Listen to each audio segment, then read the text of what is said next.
जय हिंद मेरे प्यारे साथियों। आप सभी का मेरे इस नए वीडियो में स्वागत है।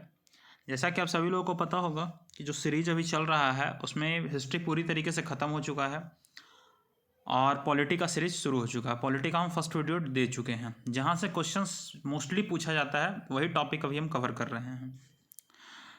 अगर आप हमारे चैनल्स पर नए हैं तो हमारे चैनल को सब्सक्राइब करिए। साथ साथ हमारे टेलीग्राम ID, जो हमारा टेलीग्राम का ग्रुप है रोजगार विद साकेत 2371, उसको आप टेलीग्राम पे सर्च करिए और उसमें उसको ज्वाइन करिए। वहाँ पर आपको जो भी वीडियो हम देंगे उसका नोट्स आपको वहाँ पर मिल जाएगा PDF के रूप में, और वो भी विदाउट कॉस्ट। तो देर ना करें, बिल्कुल रोजगार विद साकेत 2371 जल्दी से सर्च करें और उसको ज्वाइन करें। साथ साथ वीडियो को शेयर भी ज़रूर करें। चैनल को सब्सक्राइब और लाइक तो करना ही, वीडियो को लाइक करना ही है भाई। अभी कुछ देर पहले जो हम वीडियो अपलोड किए हैं उसमें भारतीय संविधान में कुछ जो प्रमुख टॉपिक थे, जैसे प्रमुख स्रोत से पूछा जाता था, अनुसूची और भाग, ये सभी का हम वीडियो अपलोड कर चुके हैं। इससे 2 नंबर का गारंटी है मेरे भाई। नहीं देखे हो तो जा कर के देख लो, ज़रूरी हम यही बोलेंगे। आपके कुछ सवाल थे, उसका लाइव सेशन हम एक ले चुके हैं। क्वालिटी थोड़ा सा डिफरेंट है, 720 में आप देख लीजिएगा, सही होगा। वहाँ पर आपको सभी चीज़ों की जानकारी मिल जाएगी। अंतिम में कैसे तैयारी करनी है, क्या SSF है, सबके बारे में वहाँ पर जानकारी है। आधुनिक भारत का जो है पूरा वीडियो हम दे चुके हैं, ठीक है। आप मतलब हिस्ट्री का पूरा वीडियो हम आपको दे चुके हैं, आप उसको ज़रूर एक बार देखें, ठीक है। आज जो टॉपिक हम बनाने जा रहे हैं वो भारतीय संविधान का दूसरा पार्ट है। एक वीडियो से इसमें दो नंबर से 4 नंबर तो कन्फर्म, मतलब 2 क्वेश्चंस तो आता ही आता है। और ये किस चीज़ का क्वेश्चन है, तो मौलिक अधिकार से। जो यहाँ लिखा हुआ है कि मौलिक अधिकार के सभी क्वेश्चंस, तो बिल्कुल जी हाँ, सभी क्वेश्चंस इसमें कवर कराया हुआ है। तो आप इसको स्किप बिल्कुल मत करें। तो चलिए देर ना करते हुए शुरू करते हैं। जो स्किप कर रहे हैं बिल्कुल मत स्किप करिएगा दोस्त, यहाँ से सब कुछ याद हो जाएगा। सबसे पहला क्वेश्चन, भाषाई आधार पर गठित होने वाला प्रथम राज्य कौन था? तो आंध्र प्रदेश था। इसका राज्य का गठन कब हुआ था? तो 1953 में हुआ था। भाषाई आधार पर गठित प्रथम राज्य कौन था? आंध्र प्रदेश था 1953 में। अब आपसे पूछेगा कि राज्य पुनर्गठन अधिनियम कब लागू हुआ था? तो ये हुआ था 1956 में। ये ध्यान रखिएगा, ये दोनों में थोड़ा सा अंतर है। एक राज्य पहले गठित हो चुका था, उसके बाद राज्य पुनर्गठन अधिनियम लाया गया था। वर्तमान में 28 राज्य एवं 8 केंद्र शासित प्रदेश हैं, ये भी ध्यान रखिएगा। आगे हम लोग आते हैं भाग 3, जहां पर आपको मौलिक अधिकार का वर्णन है, ठीक है। अनुच्छेद कितना से कितना? तो अनुच्छेद आपका 12 से 35 तक जाएगा। अनुच्छेद कितना से कितना? 12 से 35 तक। मौलिक अधिकार का प्रावधान कहाँ से लिया गया है? तो आपको हम पहले बताए थे, संयुक्त राष्ट्र अमेरिका से लिया गया है। अभी हमारे मौलिक अधिकार कितने हैं? तो अभी हमारे मौलिक अधिकार 6 हैं। पहले कितने होते थे? 7। किस मौलिक अधिकार को हटाया गया? तो संपत्ति के अधिकार को हटाया गया था। और अभी संपत्ति का अधिकार कितने अनुच्छेद में है? तो अनुच्छेद 300 के कम है, 300 के कम में है, ये ध्यान रखिएगा। आगे हम लोग आते हैं मौलिक अधिकार कौन कौन है, ठीक है। तो सबसे पहला मौलिक अधिकार हमारा है समता या समानता का अधिकार, जो कि अनुच्छेद 14 से 18 के बीच में है, 18 तक है। दूसरा है स्वतंत्रता का अधिकार 19 से 22। शोषण के विरुद्ध अधिकार 23 और 24 अनुच्छेद है। धार्मिक स्वतंत्रता का अधिकार अनुच्छेद 25 से अनुच्छेद 28 तक। उसके बाद है संस्कृति एवं शिक्षा का अधिकार, ये है अनुच्छेद 29 और अनुच्छेद 30। अनुच्छेद 29 और अनुच्छेद 30। और छठा है आपका संवैधानिक उपचारों का अधिकार, जिसको भीमराव अंबेडकर के द्वारा भारतीय संविधान का आत्मा कहा गया है, हृदय और आत्मा, भीमराव अंबेडकर के द्वारा। तो वो है अनुच्छेद 32, संवैधानिक उपचारों के अधिकार को। अब हम लोग एक एक जो है जितना भी मौलिक अधिकार है उसके बारे में जानेंगे। समता या समानता का अधिकार, तो ये जो है वो अनुच्छेद 14 से 18 था, हम आपको पहले भी बताए थे, ठीक है। इसमें सबसे पहला जो है अनुच्छेद 14, अनुच्छेद 14, इसमें क्या है? विधि के समक्ष समानता, यानी कि जो भारत में जितना भी कानून है वो सभी के लिए बराबर है, सभी के लिए बराबर है। अनुच्छेद 15 क्या है? तो धर्म, मूल, वंश, जाति, लिंग या जन्म स्थान के आधार पर आपको किसी तरीके का भेदभाव नहीं किया जाएगा। ऐसा नहीं है कि आप स्त्री हैं, बच्चा हैं, तो जो है वो आपको रोका जाएगा। आप मर्द हैं तो आपको भेजा जाएगा। आप उच्च मतलब जनरल हैं या ओबीसी, मतलब किसी तरीके से ना तो धर्म के नाम पर ना ही जाति के नाम पर किसी तरीके से भेदभाव नहीं किया जाएगा। अनुच्छेद 16 लोक नियोजन में के विषय में अवसर की समानता, ये चीज़ें हैं। जैसे आरक्षण, सबसे सिंपल सा चीज़ जान लीजिए, आरक्षण जो हमारे आज का डेट में है वो अनुच्छेद 16 के अंतर्गत में। अनुच्छेद किसके अंतर्गत में है? 16 के अंतर्गत में है। अनुच्छेद 17 अस्पृश्यता का अंत। अस्पृश्यता का अंत कहने का मतलब छुआछूत। जैसे जो लोग पुराने ज़माने में जो है, आज से कुछ साल पहले जब छुआछूत बहुत ज़्यादा था, जब ये कानून नहीं था पुराने ज़माने में, तो लोग एक दूसरे के शरीर से टच हो जाता था तो वो मानते थे कि हम अशुद्ध हो गए हैं, तो वो छुआछूत था। तो उसका अंत किस अनुच्छेद में किया गया? अनुच्छेद 17 में। बहुत फेमस क्वेश्चन है और बहुत ज़्यादा पूछा जाने वाला क्वेश्चन है कि अस्पृश्यता का अंत कितने अनुच्छेद में है? तो अनुच्छेद 17 में है। अगला अनुच्छेद 18। अनुच्छेद 18 यानी कि उपाधियों का अंत, यानी कि आप जो है बिना भारत सरकार की अनुमति के कोई उपाधि धारण नहीं कर सकते हैं, ये ध्यान रखिएगा। हाँ, सेना या विद्या के संबंध में अगर कोई उपाधि आपको मिलता है तो वो उपाधि आप ले सकते हो, लेकिन अगर कोई दूसरा देश आपको कोई उपाधि दे रहा है तो उस चीज़ को आप उपाधि ग्रहण नहीं कर सकते हैं, ये ध्यान रखिएगा। आगे है अगला स्वतंत्रता का अधिकार, इसको ध्यान से सुनिएगा। स्वतंत्रता का अधिकार अनुच्छेद 19 में क्या है? वाक आदि के विषय में स्वतंत्रता, यानी कि बोलने की स्वतंत्रता। इसमें 6 प्रकार की स्वतंत्रता है। आपसे पूछेगा कि अनुच्छेद 19 में कितने प्रकार की स्वतंत्रता है, तो इसमें 6 प्रकार की स्वतंत्रता है। सबसे पहला क्या है, इसको याद करवा देंगे हम ट्रिक से। सबसे पहले वाक्य की स्वतंत्रता, यानी कि बोलने की स्वतंत्रता। ये किस में है? अनुच्छेद 19 के 1 में, अनुच्छेद 19 के क में कह लीजिए या अनुच्छेद 19 के ए में कह लीजिए, सब बात एक ही है। अब यहाँ पर आगे आते हैं अनुच्छेद 19 के 1 में जो है ना, 1 के क में प्रेस की स्वतंत्रता। ये मोस्ट इंपॉर्टेंट क्वेश्चन है, इसको स्टार मार्किंग करके रख लीजिए। प्रेस की स्वतंत्रता कितने अनुच्छेद में आता है, आपसे क्वेश्चन पूछा जाएगा। तो अनुच्छेद 19 के 1 के क में, याद रखिएगा। अगला जो आपका है वो है अनुच्छेद 19 के 2। उसमें क्या है कि शांतिपूर्ण तरीके से आप सम्मेलन कर सकते हैं, ठीक है। अनुच्छेद 19 का 3 यानी कि अनुच्छेद 19 के सी संघ बनाने की स्वतंत्रता, तो आप संघ भी बना सकते हैं। अनुच्छेद 19 के ग आप जो है संघ बना सकते हैं। देखिए, ए मतलब क, बी मतलब ख, सी मतलब ग, डी मतलब घ। तो भारत के किसी भी राज्य क्षेत्र में आप घूम सकते हैं। अनुच्छेद 19 के 4 में वर्णन है इसका।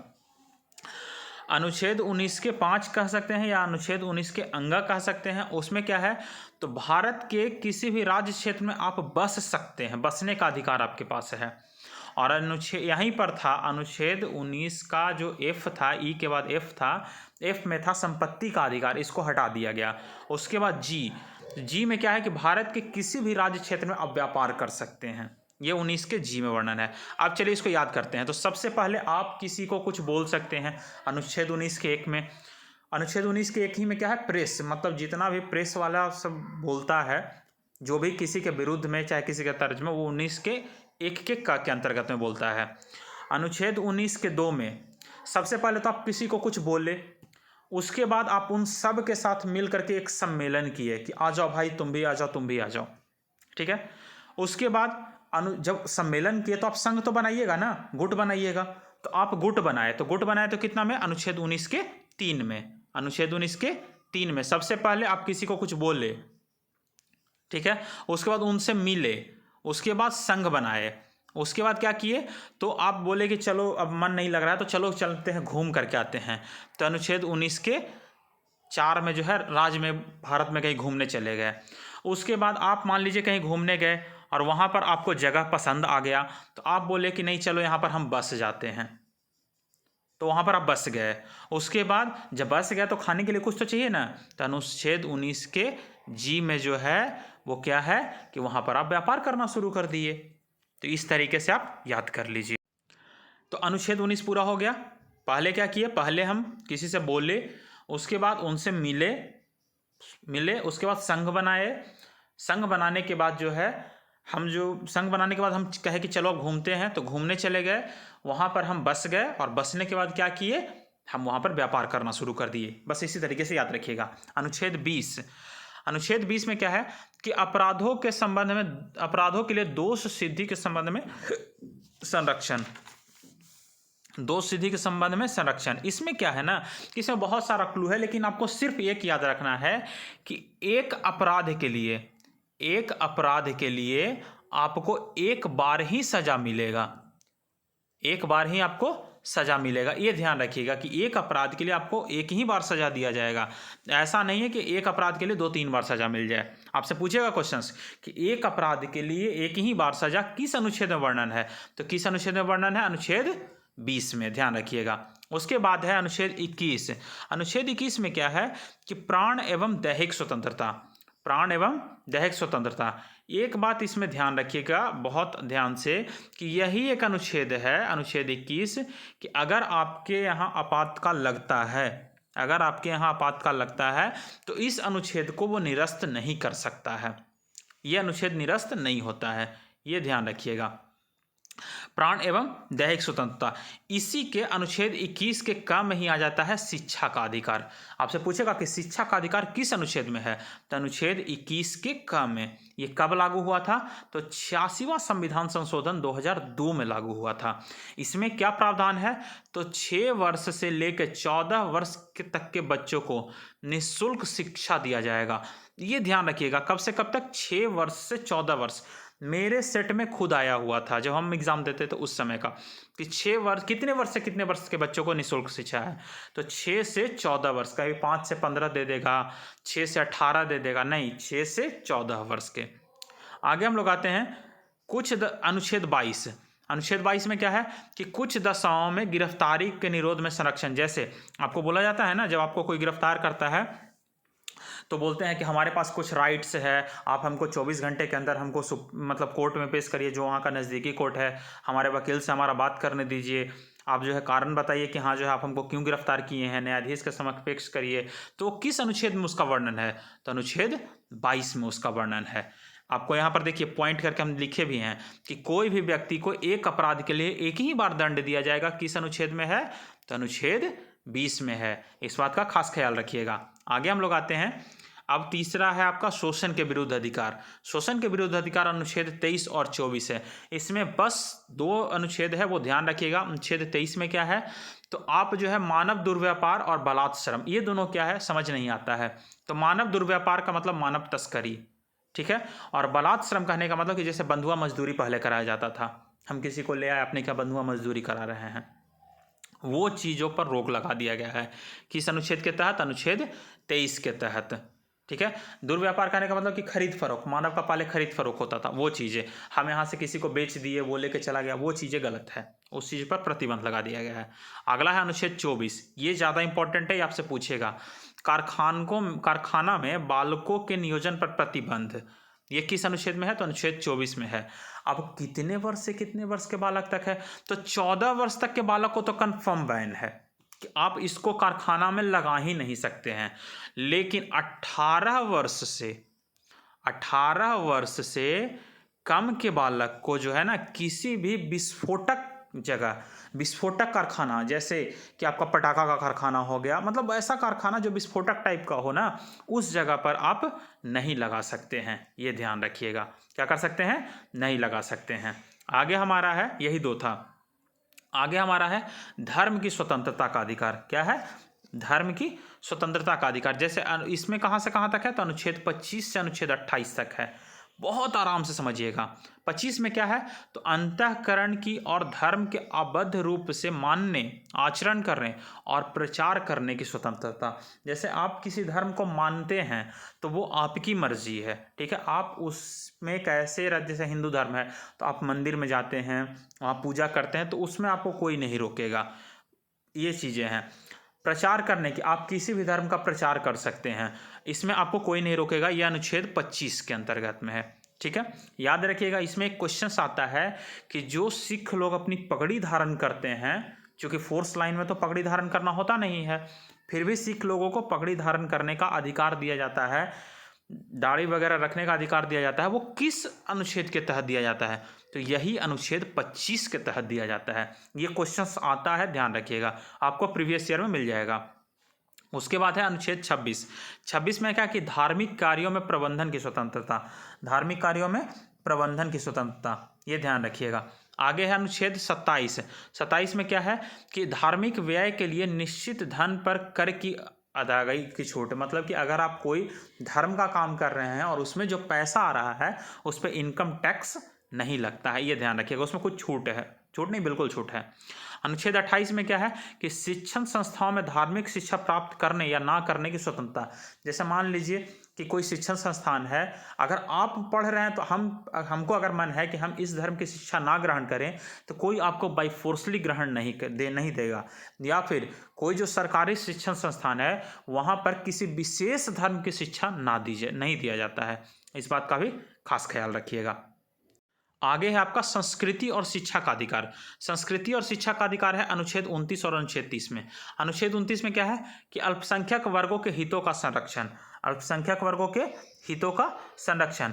इसमें क्या है ना कि राज्य द्वारा, मतलब राज्य अगर कोई शिक्षण संस्थान चला रहा है, मतलब वो राज्य के प्रसाद पर्यंत से चल रहा है, ठीक है, तो उसमें जो है ना किसी भी धर्म के, मूल के, जाति या भाषा के आधार पर किसी को रोका नहीं जाएगा, वो उसमें पढ़ सकता है या उसके आधार पर किसी को वंचित नहीं किया जाएगा। ये अल्पसंख्यक वर्गों के हितों का संरक्षण है, अनुच्छेद 29 में ये कहा गया है। आगे है कि अनुच्छेद 30 में क्या है, तो अनुच्छेद 30 में कि शिक्षण संस्थाओं की स्थापना और प्रशासन करने के लिए अल्पसंख्यक वर्गों का अधिकार है, ठीक है। जैसे कि मान लीजिए कि कोई संस्थान कोई संस्थान कोई सरकार चला रही है, ठीक है, या फिर कोई आर्थिक सहायता वहाँ पर प्रदान किया जा रहा है, राज्य सरकार के द्वारा आर्थिक सहायता प्रदान करने वाले संस्थान, या फिर जो है इन सबों में जो है ना, तो 3 तरीके के संस्थान होते हैं। सबसे पहला तो कि कोई भी संस्थान पूरी तरीके से राज्य सरकार चला रही है। दूसरा, राज्य सरकार के द्वारा वो एफिलिएटेड है लेकिन उसमें फंड नहीं आता है। और तीसरा, जो प्राइवेट आप कह सकते हो, ठीक है। तो ऐसे शिक्षण संस्थान में जो है ना शिक्षा देने के लिए जो है ना, मतलब कोई तरीके से, एक तरीके से कह सकते हैं ना कि वहाँ पर किसी तरीके की जो अपनी मर्जी से हम कर सकते हैं। जो हमारा अपना प्राइवेट शिक्षण संस्थान है उसमें हम क्या पढ़ाएंगे नहीं पढ़ाएंगे वो हमारी अपनी मर्जी पर है, ये इसमें कहा गया है, ये ध्यान रखिएगा। सबसे जरूरी ये ध्यान रखिएगा, ये नहीं समझे तो कुछ नहीं समझे, पूरे मौलिक अधिकार खत्म हो जाता है। संवैधानिक उपचारों का अधिकार, ये अनुच्छेद 32 में, अनुच्छेद 32 मौलिक अधिकार में सबसे इंपॉर्टेंट है। अनुच्छेद 32 को क्या कहा जाता है, तो अनुच्छेद 32 को भीमराव अंबेडकर के द्वारा संवैधानिक उपचारों के अधिकार को क्या कहा जाता है, भारतीय संविधान का हृदय एवं आत्मा। क्या कहा जाता है, भारतीय संविधान का हृदय एवं आत्मा कहा जाता है। किसके द्वारा, भीमराव अंबेडकर के द्वारा। आपसे 2 टाइप का क्वेश्चन पूछेगा, आपसे पूछेगा कि भारतीय संविधान का हृदय एवं आत्मा किसको कहा गया है। अगर ये क्वेश्चन सिर्फ रहे तो आप प्रस्तावना दीजिएगा आंसर, लेकिन अगर जोड़ दे कि भीमराव अंबेडकर ने या भीमराव अंबेडकर के द्वारा भारतीय संविधान की हृदय एवं आत्मा किसको कहा गया है, तो वहां पर आंसर होगा संवैधानिक उपचारों के अधिकार को या अनुच्छेद 32 को, इस ध्यान रखिएगा। अब इसमें क्या है कि अनुच्छेद 32 के तहत जो है ना 5 रिट जारी किया जाता है। क्या जारी किया जाता है, 5 रिट जारी किया जाता है। सबसे पहला बंदी प्रत्यक्षीकरण, मतलब जैसे क्या होता है ना कि जैसे कोई भी पुलिस वाला आपका जो है मतलब किसी भी निर्दोष आदमी को पकड़ करके रखे हुए हैं, तो आप कोर्ट में जा करके प्रिडिक्शन दे सकते हैं कि हमारा जो है गलत तरीके से इनको पकड़ लिया गया है, तो कोर्ट उस पुलिस वाले को ये ऑर्डर देगा, बंदी प्रत्यक्षीकरण, हैबियस कॉर्पस इसको कहा जाता है। जय भीम आप मूवी देखे होंगे तो उसमें पूरा कहानी इसी पर है। तो बंदी प्रत्यक्षीकरण में जो है ना ये वो पुलिस वाले को ऑर्डर देगा तो वो उसको जो है ना ला करके कोर्ट में पेश करेगा। परम आदेश, परम आदेश क्या होता है कि परम आदेश जैसे एक तरीके से कह सकते हैं ना कि कोई भी कैदी पेश नहीं हो रहा है, कोई भी कैदी पेश नहीं हो रहा है तो कोर्ट जो है ना एक जारी करता है कि उसको इतने तारीख को पेश होना है, ये हम आदेश देते हैं। परम आदेश का मतलब आपसे पूछेगा कि परम आदेश का मतलब क्या होता है, तो परम आदेश का मतलब होता है कि हम आदेश देते हैं, ये ध्यान रखिएगा। उसके बाद प्रतिषेध, प्रतिषेध क्या होता है कि उच्च न्यायालय द्वारा किसी भी अधीनस्थ न्यायालय को, जो उच्च न्यायालय होता है ना वो किसी भी छोटे न्यायालय को जो है ना उसके न्यायिक क्षेत्र में कार्य करने से, मतलब जो उसके न्यायिक क्षेत्र में कार्य नहीं आता है उसको करने से रोकता है, प्रतिषेध करता है। अब आता है उत्प्रेषण क्या होता है। तो उत्प्रेषण क्या है ना कि जैसे मान लीजिए कि कोई अधिकारी अपना गलत प्रयोग कर रहा है, तो वो उच्च न्यायालय उस अधिकारी के खिलाफ जो है ना, अधीनस्थ न्यायालय के द्वारा उस अधिकारी के विरुद्ध में एक रिट जारी करता है, उसी को हम उत्प्रेषण बोलते हैं। और अधिकार परीक्षा क्या है कि न्यायालय द्वारा किसी व्यक्ति द्वारा सार्वजनिक कार्यालय में अनाधिकार ग्रहण करने पर जो रोक लगाया जाता है ना, वो अधिकार परीक्षा के अंतर्गत में लगाया जाता है। इसमें जो मोस्ट इंपॉर्टेंट है वो यही दोनों है, बंदी प्रत्यक्षीकरण और परामादेश, ये ध्यान रखिएगा। आगे है अनुच्छेद 33। अनुच्छेद 33 क्या है, देखिए 32 तक हर कोई जानता है, 33 और 34 ज़्यादा मायने है। आप किसी से पूछ के देखिएगा कि पुलिस वगैरह, कभी आप नहीं सुने होंगे कि पुलिस वगैरह स्ट्राइक करती है, सेना में कभी स्ट्राइक हो गया, ऐसा कभी नहीं आप सुने होंगे कि सारी सेना जो है जंतर मंतर पर आकर के धरना देने लगी, ऐसा कभी नहीं सुनिएगा। क्यों नहीं सुनते हैं? क्योंकि अनुच्छेद 33 में यह वर्णन है कि संसद को यह अधिकार है कि वह सैन्य बल, अर्धसैनिक बल और पुलिस, ये तीनों के मूल अधिकार की सीमा को जो है वो निर्धारित कर सकता है, यानी कि उसकी मूल अधिकार पर वो रोक भी लगा सकता है। इसके चलते जो है ना, पुलिस जो है कभी भी स्ट्राइक नहीं होता है यहाँ पर, ये ध्यान रखना है। और 34 में क्या है, तो 34 में है कि भारत में अगर कहीं भी सेना कानून अगर लगा हुआ है, ठीक ना, जिसको मार्शल लॉ भी बोलते हैं, क्या बोलते हैं, मार्शल लॉ, तो वहाँ पर जो है ना संसद वहाँ के मूल अधिकार को प्रतिबंधित कर सकती है, मतलब रोक सकती है कि मूल अधिकार खत्म हो गया आपका। तो याद रखिएगा कि अगर कहीं भी कोई भी मूल अधिकार कुछ भी लगा हुआ हो और मूल अधिकार निलंबित भी हो गया हो, तो कौन सा मूल अधिकार हम निलंबित नहीं कर सकते हैं, तो अनुच्छेद 21 को हम निलंबित नहीं कर सकते हैं, यह ध्यान रखिएगा। ठीक है, ये कौन सा है, प्राण एवं दैहिक स्वतंत्रता, कौन सा है, प्राण एवं दैहिक स्वतंत्रता, ये ध्यान रखिएगा। मौलिक अधिकार में आपको इससे ज़्यादा क्वेश्चंस आपको पढ़ने को नहीं मिलेगा। ये सब क्वेश्चंस जो है, अगर आप पूरा वीडियो देख लेते हो तो आपसे एक भी क्वेश्चंस नहीं छूटेगा, ये मेरा दावा है। आपको जो है जितना भी है आपसे एक क्वेश्चंस नहीं छूटेगा, और जो भी क्वेश्चंस आएगा आप हमको मतलब कमेंट में दीजिएगा कि हाँ सर इस यहीं से क्वेश्चन आता है, एक भी क्वेश्चन इससे बाहर नहीं होगा। तो आई होप आप सभी को ये वीडियो पसंद आया होगा। थोड़ा सा लंबा वीडियो है लेकिन समझा करके वीडियो है, आपको एक और वीडियो देखिएगा सब कुछ समझ में आ जाएगा। तो जो भी, अगर आप पहले के वीडियो नहीं देखे हैं, ठीक है, एक बिल्कुल सी बात है कि पहले का वीडियो अगर आप नहीं देखे हैं तो आप पूरा हिस्ट्री का वीडियो देख सकते हैं, पॉलिटी का भी हम शुरुआत किए हैं। अगर आपको एसएसएफ या कैसे एग्जाम का तैयारी करना है लास्ट टर्म में, तो वहाँ पर आप इस वीडियो को देख सकते हैं, जो हम लाइव आए थे उसको हम देख सकते हैं, उसमें आपको सारा जानकारी मिल जाएगा। भारतीय संविधान से 2 वीडियो आज अपलोड हो जाएगा। अगर आप हम अभी तक नहीं जुड़े हैं तो आप हमारे टेलीग्राम चैनल रोजगार विद साकेत 2371 आप सर्च करके वहाँ पर आप जुड़ सकते हैं, बिल्कुल जुड़िए, वहाँ पर आपको PDF पूरी तरीके से प्रोवाइड कराया जाएगा। तो चलिए मिलते हैं एक नेक्स्ट वीडियो में एक नेक्स्ट टॉपिक के साथ, तब तक के लिए जय हिंद।